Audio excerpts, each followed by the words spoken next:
வணக்கம் நண்பர்களே, எல்லாம் எப்படி இருக்கீங்க? நல்லா இருக்கீங்களா? நல்லா இருப்பீங்க. இந்த சைட்டில் என்ன வேலை நடக்குதுன்னு பார்க்கணுன்ட்டு வந்தேன். டோர் போட்டுக்கிட்டு இருக்காங்க. நேத்திக்கே ஓனர் சொன்னாப்புல, ஃபஸ்ட்டு சைட்டை சுத்தமாக க்ளீன் பண்ணியாச்சு, போயிட்டு அந்த சைட்டில் ஏதாவது பொருள் இருந்தால் எடுத்துகிட்டு வந்து இந்த சைட்டில் வை அப்படின்னு சொன்னாப்புல. அப்படியே கிளம்பி போனேன். போயிட்டு இருக்கும்போதே ஒரு ஃபோனு.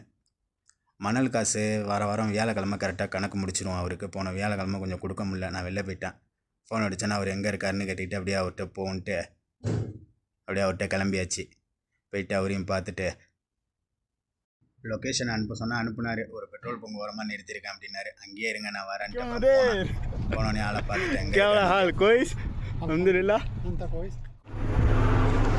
ஓகே 3 லோடுக்கான பணத்தை கொடுத்துட்டு அப்படியே கிளம்பியாச்சு. அவர் வேறு எங்கேயோ லோடு வைக்க போகிறாரு. போகிற வழியில் அப்படியே ஓனர் வீட்டையும் காட்டுறேன் பாருங்கள். ஓனர் வீடு இந்த நிற்கிது. அவர் இன்னும் 2 வண்டியை காணும். 2 வண்டி தான் நிற்கிது. சரி, ஓகே. சைட்டில் எந்த அளவுக்கு ஃபினிஷிங் ஒர்க் வந்திருக்குன்னு பாருங்கள். சைட்டை ஃபுல்லாக காட்டுறேன். பிடிச்சிருந்தா லைக் பண்ணுங்கள்.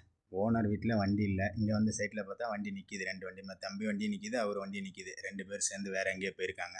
சைட்டை பாருங்கள் எப்படி இருக்குன்ட்டு. உள்ளேயும் ஃபுல்லாக போயிட்டு காட்டுறான். கடைசி வரையும் பாருங்கள். எந்த அளவுக்கு லைட் செட்டிங்கு எல்லாமே பாருங்கள். இங்கே சவுதி மெத்தட் எப்படி இருக்குன்ட்டு.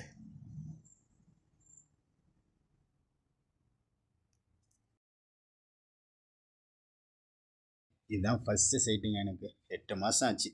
8 மாதம் ஆகுது ஒரு சைட்டை நிறுத்துறதுக்கு, க்ளீன் பண்ணி நிறுத்துறதுக்கு. சேல்ஸுக்கு 8 மாதம் ஆகுது. சேல்ஸுக்கு ரெடியாக இருக்குது இந்த சைட்டு.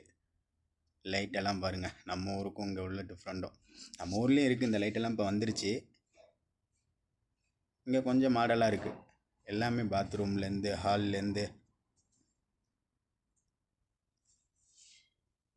இந்த சைட்டு வந்து கொஞ்சம் டிசைன் அதிகமாக பண்ணியிருக்காரு ஓனர்.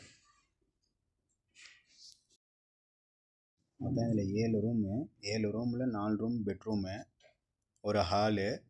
வெளில கெஸ்ட்டு யாராவது வந்தாங்கன்னா அவங்க தங்குறதுக்குன்ட்டு வாசலில் என்ட்ரன்ஸ்லேயே ஒரு ரூம் இருக்கும். இதுவே இவங்களுக்கு சின்னதாக இருக்குது. வீடு வாங்க வரவங்க அவங்க ரீமார்க்கு சொல்கிற இதுதான். இன்னும் கொஞ்சம் பெருசாக இருக்கலாம், வீடு ரொம்ப சின்னதாக இருக்குது அப்படிங்கிற மாரி தான் எல்லாருமே சொல்கிறாங்க.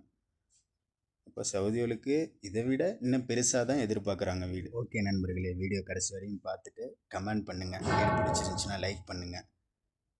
கடைசி வரையும் வீடியோ பாருங்கள். பார்த்துட்டு கமெண்ட் பண்ணுங்கள். நம்ம அடுத்த வீடியோவில் பார்ப்போம்.